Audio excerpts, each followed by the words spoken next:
Noite, boa noite, sejam todos muito bem-vindos. E como sempre, a gente vai conversar um pouco aqui sobre as demandas que foram surgindo durante a semana e vocês vão me pedindo para eu conversar. Então, nossa conversa de hoje é sobre medicina integrativa e onde eu vou me inserir nisso. E aí, olha só.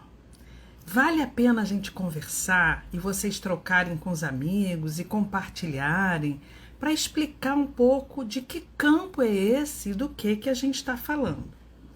Então, olha só, a primeira coisa que eu queria destacar é que essa história começa lá nos Estados Unidos na década de 70.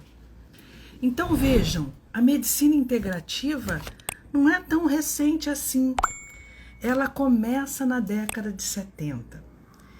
E mais do que isso, naquela época, um médico, chama Andrew Weil, que é o nome do rapaz lá, vivo ainda, ele começa a questionar que a forma com que a medicina alopática se dava, ou seja, tratar apenas a doença, não era suficiente. Que é necessário olhar a pessoa como um todo, do ponto de vista mental, emocional, físico, do jeito que ela levava a vida. Então ele começava um questionamento assim, de que outras formas as pessoas poderiam ser ajudadas, que não o tratamento alopático clássico. Você tem dor de cabeça, você toma um remédio para dor de cabeça. Você tem, dor de barriga, você toma um remédio para cólica, por exemplo. Era preciso saber um pouco mais, perguntar um pouco mais, saber de que forma isso se apresentava para aquela pessoa, o que significava aquele sintoma para ela, onde, em que circunstâncias aquilo aparecia, e mais do que isso, que instrumentos ela tinha para lidar com aquilo. Então esses questionamentos começam, e olha só, a gente já tem 50 anos, não é tão pouco tempo assim. Então, a primeira coisa, e esse é o passo 1, que a medicina integrativa coloca é a relação médico-paciente é fundamental. O paciente está ali, ele é autor da própria história e ele vai falar da vida dele, das conquistas, dos sucessos, dos insucessos.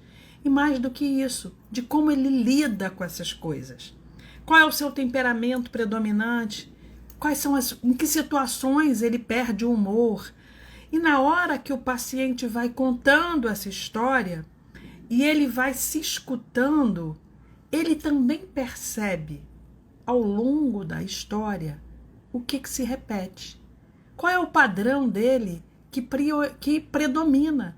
De que forma ele lida com as coisas?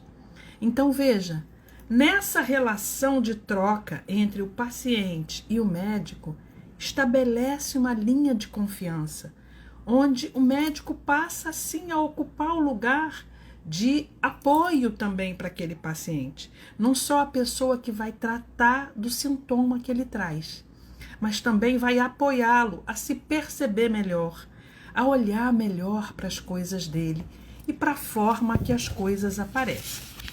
Mas é claro que sempre que uma pessoa vai procurar um colega, eu estou falando de colega porque no meu caso eu sou médica, mas isso acontece com os terapeutas também. A pessoa vai por causa de um sintoma, que é uma queixa. O que ela está sentindo? E o que ela está sentindo pode ser emocional, pode ser mental, pode ser uma insônia, pode ser qualquer coisa. Mas quem vem me acompanhando ao longo desse tempo percebe que eu falo, olha, o corpo é só um sinalizador. Ele está mostrando que algo em você tem um desequilíbrio. Então, do ponto de vista da medicina integrativa, interessa para além do sintoma que sintoma é? Como ele é? Quando ele aparece? Se a pessoa que está padecendo daquilo relaciona esse sintoma com alguma coisa. Olha, eu tenho isso sempre que eu me estresso, ou sempre que eu brigo, ou sempre que eu passo mal, ou eu passo mal sempre diante de determinadas situações. E as pessoas, quando vão contando a história delas, com o tempo, elas mesmas percebem onde essas coisas se repetem. E isso faz diferença. Mais do que isso, às vezes, o sintoma acontece de um jeito que impacta de tal forma a vida dela que ela muda a partir daquela situação ou do aparecimento daquele sintoma. Vou dar um exemplo bem fácil. Quando a gente está com uma dor na perna, por exemplo, ou com o pé, o que a gente faz? A gente automaticamente ajusta o corpo e a coluna para parar de sentir aquilo, que é o que a gente faz. Isso a gente chama na medicina de posição antiálgica, que é antálgica, na verdade, que você dá um jeito no seu corpo para você não sentir aquela dor. E nisso de você dar um jeito para não sentir a dor, você desequilibra mais uma areazinha para cima. Então, vocês já devem ter ouvido falar, olha, eu tive um entorse, aí eu não liguei muito, aí eu comecei a forçar a outra perna, daqui a pouco eu tô com uma dor no quadril, e às vezes eu tô com uma dor cá em cima no ombro. Por quê? Eu vou rodando para acertar a posição, para eu não sentir aquela dor inicial.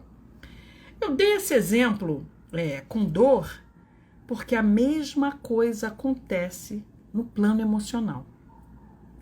Às vezes, a dor ou algo acontece na vida da gente que foi tão dolorido que a partir daquele momento a gente cria umas camadas de proteção. A gente começa a se defender e a gente à medida que o tempo passa, a gente esqueceu que aquela coisa inicial aconteceu. A gente esquece totalmente. Só que a gente reage no automático, defendido para aquilo não acontecer mais. Percebem? É nisso que a gente fala, e é quase todo mundo que trabalha nesse campo lida, olha, só 1% do que te acontece, ou 10% os mais otimistas, você tem consciência. 90% a 99% vai atuando no seu subconsciente. Imagina um iceberg. O lado de fora do iceberg é o que você sabe que está acontecendo ali. Mas o que está para baixo é que causa o perigo que a gente fala.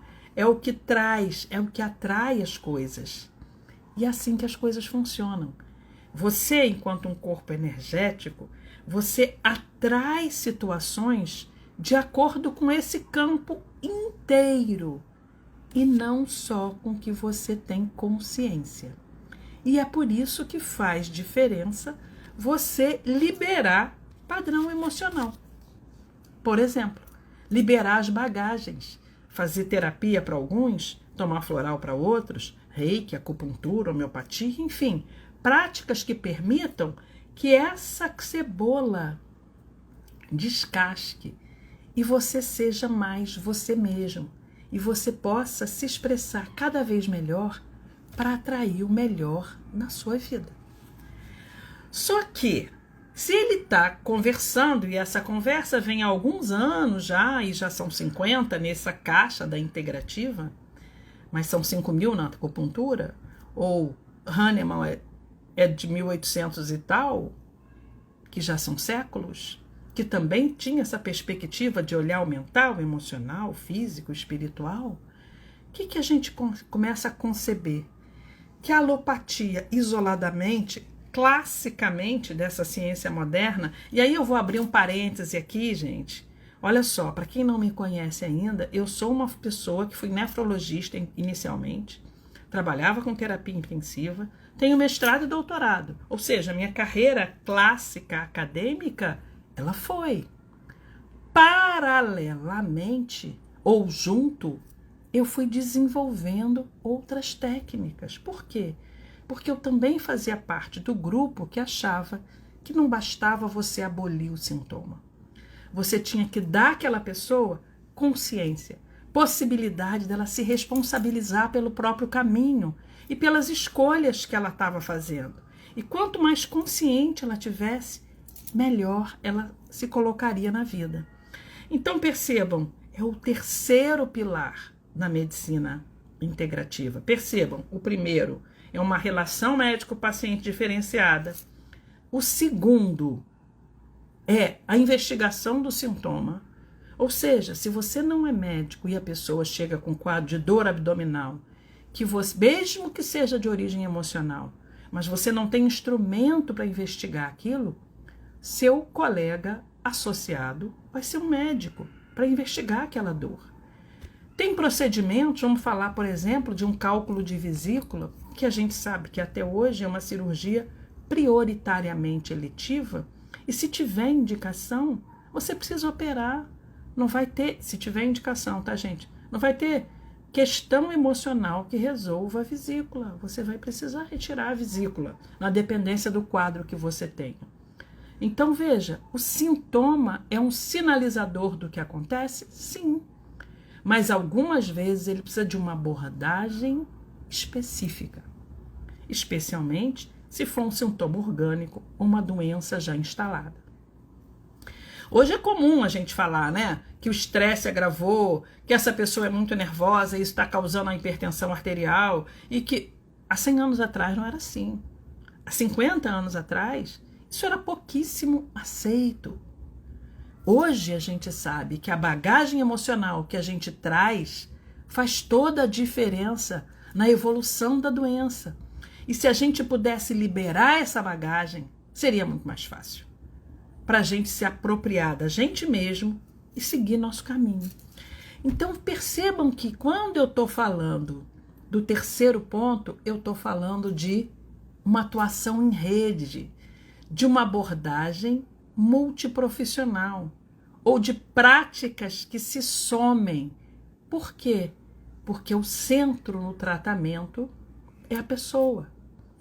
Então, cada vez é mais comum você falar, olha, no meu caso, por exemplo, Tânia, eu vim aqui, eu trabalho prioritariamente com homeopatia, antroposofia, mas eu tenho uma formação alopática, então não é incomum as pessoas chegarem para mim para fazer um check-up, por exemplo, ou porque elas tenham uma doença instalada e a gente faz essa conversa toda. Mas elas chegam assim, olha, eu estou sentindo isso assim, assim, mas eu me trato também com acupuntura. Ou, eu estou sentindo isso assim, assim, assim, mas a minha mestre de reiki, a pessoa faz reiki também, eu estou com esse processo, mas quem te indicou, Tânia, foi a minha consteladora, porque ela acha que a gente precisa dar uma outra abordagem para isso que eu estou sentindo agora. Eu citei 3 práticas, para não falar as clássicas, nutrição, fisioterapia, fono, na dependência do que a pessoa tenha. Então percebam, na medicina integrativa, a gente acredita piamente que existe uma abordagem que é multiprofissional e que essas práticas são sinérgicas, porque elas estão colocando a pessoa no centro do processo e a cada momento ela pode se beneficiar com uma estratégia de tratamento. E está tudo certo. Lembra uma máxima antiga que diz assim, quando a gente está pronto, o mestre aparece? É igual.